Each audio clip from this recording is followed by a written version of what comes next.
Hello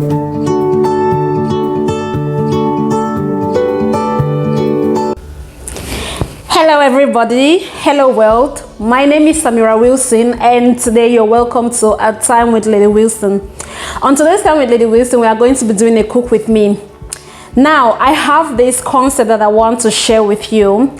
I want us to do a series. I'm going to be doing a series. It's called My African Asian Kitchen.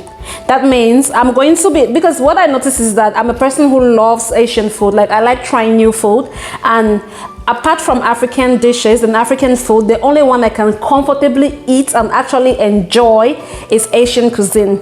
So I noticed that there's a lot of similarities with what we eat, but the ingredients and sometimes the method of preparation can be a little bit different. So on this series, My Asian African Kitchen, I'm going to be showing you how to cook the same thing in different ways. Like, not exactly the same, but maybe similar ingredients, but then you come out with like something different. And sometimes the names can even be different. Sometimes the names are the same, but I'm so passionate about this, and I hope you're passionate as well. So for today's episode 1, I'm going to be showing you how to do Panang curry. Panang curry is also, like, I can say it can be like a granite soup or something. Just stay tuned. I'm going to be posting that on my next video, and then you will see the difference. This Panang curry recipe, what you need is, I'm going to show you all the ingredients. You need some seasonings. Now, for what I noticed with Asian people, they don't use a lot of salt and Maggi, so they use mostly either soy sauce, fish sauce, oyster sauce, or all those sauces. For this particular recipe, you'll be needing fish sauce. This is what fish sauce looks like. You also be needing lime leaves. Yes, I know it's strange, but yes, that's what you need. You need lime leaves and the limes itself. You also be needing some palm sugar. This is palm sugar. This is what it looks like. Now, if you don't have palm sugar, or if you don't have access to palm sugar, you can use either brown sugar or just normal sugar, but palm sugar is always the best. You also be needing some coriander root. This is what coriander looks like. Yeah, this one. You need this one, but you'll be using the roots for this recipe. You also be needing, this thing is called galanga. You know, when I did my research, I was very surprised. I thought that, you know, when you have ginger, I thought it was just ginger and turmeric, but then I realized that there's another thing in the family called galanga. It's usually used in Thai kitchen. If you want to know what it is, you see some pinkish, you know, at the ends, you see some pink kind of coloration, you know, that is your galanga. You also be needing some garlic. You need shrimp paste. This is what shrimp paste look like. It's, what's the name? Shrimp paste. This is what it looks like. It's very Asian. You will not see it. Go to your Asian grocery shop down the road. You'll be surprised how much ingredients they have. You also be needing some coconut milk, of course. Asian food is not complete without coconut milk. You'll be needing some cumin seeds, some peanuts. Now, peanuts is totally optional. If you're allergic to peanut, maybe you can use almond on any kind of nut. Some recipes I noticed that they don't even use any nuts at all, but I love the peanuts. I love the peanuts incorporated in it. You will probably be needing some French shallots. If you don't have French shallots, you can use the Asian shallots. Anyone, as long as the shallots is good. If you don't have those, I'm pretty sure you can make do with onion. You can escape that. And then you also be needing some coriander, ground coriander. This is ground coriander. You'll be needing some sort of veggies, you know, just to give the vegetable, because this is totally have no vegetables. So I'll be using red capsicum for this. You'll be needing some sort of protein if you're not a vegetarian. But if you're a vegetarian or vegan, you can use maybe tofu or any kind of, you know, artificial meat or meat, you know, full meat. Then you'll be needing lemongrass. When I saw this lemongrass, I was a little bit surprised, because I didn't know that, you know, you can actually use lemongrass to cook. Back home, we used to drink lemongrass when you were sick, or maybe it was just a very healthy tea that we used to take in the morning. And then you'll be needing some oil. This is olive oil. You can use whatever oil you have. And then most Asian recipes or most Thai curry recipes, they always have a base of pepper, red dried pepper. So I've just soaked this in hot water. It's been soaked for about 10 minutes. So this is all you need. I'm going to prepare the ingredients, and then I'll show you how to make the paste. So the thing is that one thing I need to clarify is that Asian curries are actually very easy, because what you do is you just make everything into a paste and then you cook. So I'll show you how to do the paste.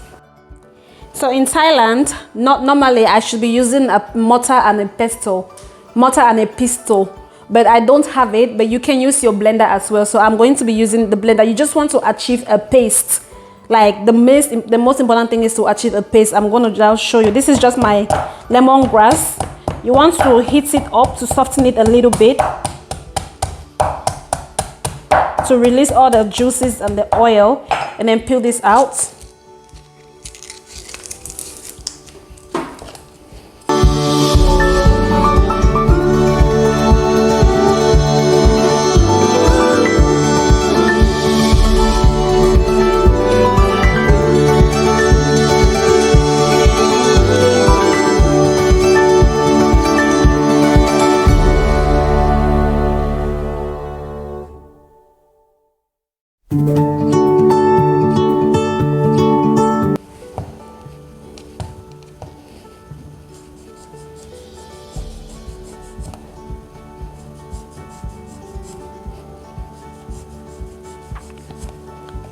So for the lime, I'm just gonna be getting the zest. You want to avoid the white part as much as possible. Just get the zest of the lime.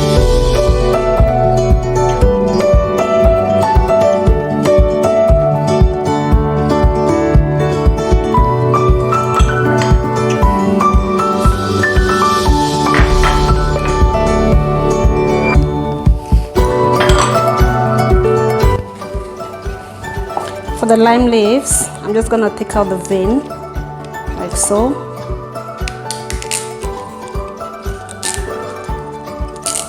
And then slice the lime. You wanna roll it up and slice it.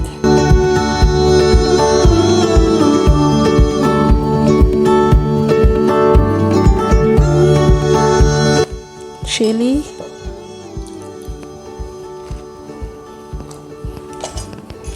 Just chop it up.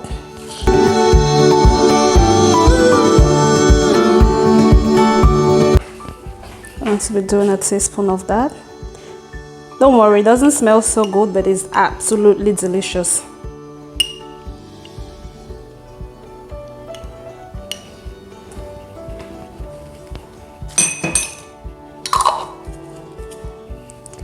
Okay.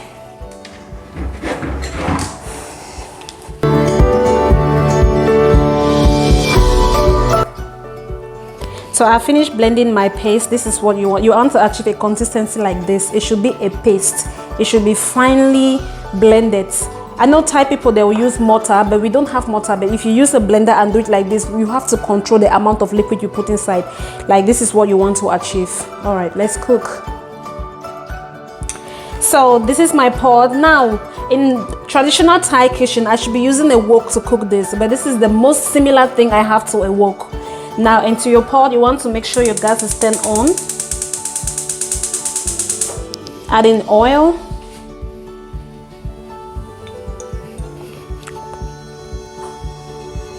My oil is quite hot. I'm just going to add my curry paste.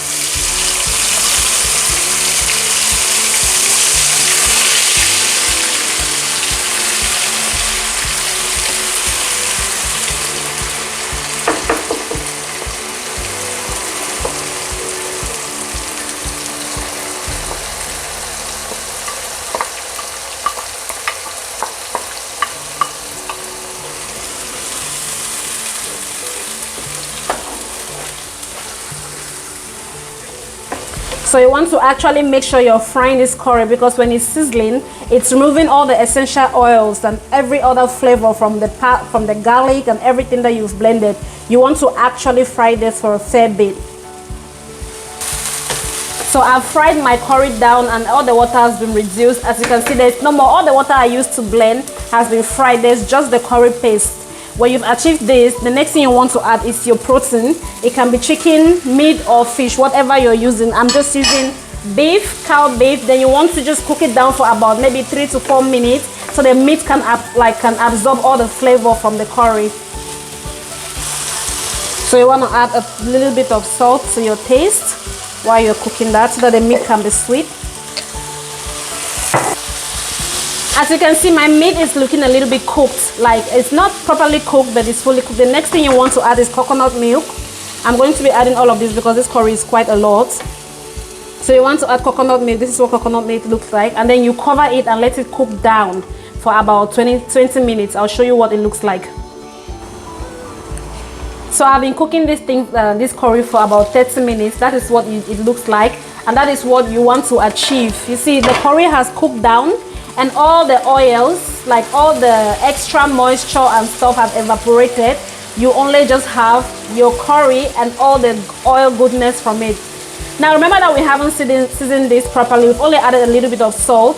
So now what you want to add your seasoning. And for this curry, I'm going to be adding palm sugar. This is what palm sugar looks like. But then I've already chopped this one. I'm going to add the chopped part. Don't worry, it's not going to be sweet.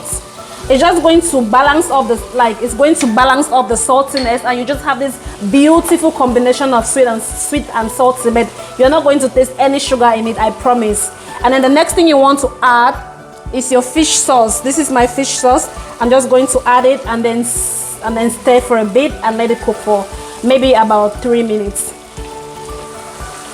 So this is my Penang curry. As you can see, oh my god, you need to get into my kitchen. My house smells so heavenly. Now the thing with this curry is that it's the thickest Thai curry. They have red curry, green curry, but it's not as thick as this. So this one is the thickest and to me the most delicious. I'm just gonna add some veggies just to make sure that it's not so, so curry-ish. I'm gonna be adding this bell peppers, red. I'll add it and then stir it for about 2 minutes, and I don't want it to overcook. So I'm just gonna leave it in for like 2 minutes. I put the veggies and it'll be cooking for 2 minutes, and there you have it, folks. Your Penang curry is done, officially ready. So my gas is switched off. I'm gonna serve this.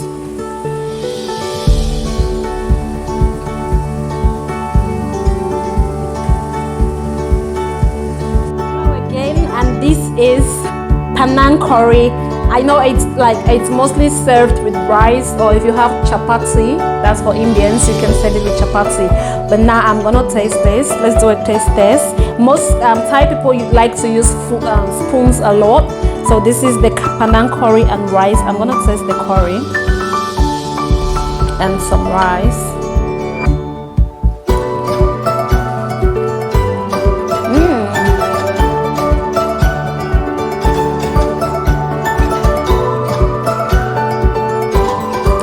This is absolutely delicious. Like, I can eat this 24 days on 7. I love it. So this is your episode 1 of the series, My Asian African Kitchen. Thank you very much for standing. Thank you very much for tuning in. Thank you very much for being with me until the end. Make sure you look up to my next upload. It's going to be episode 2 of a similar this, but it's going to be an African way. You do not want to miss that. Thank you so much. Please don't forget to like, to share, and to subscribe. And until next time with the time with Lady Wilson, have a blessed day.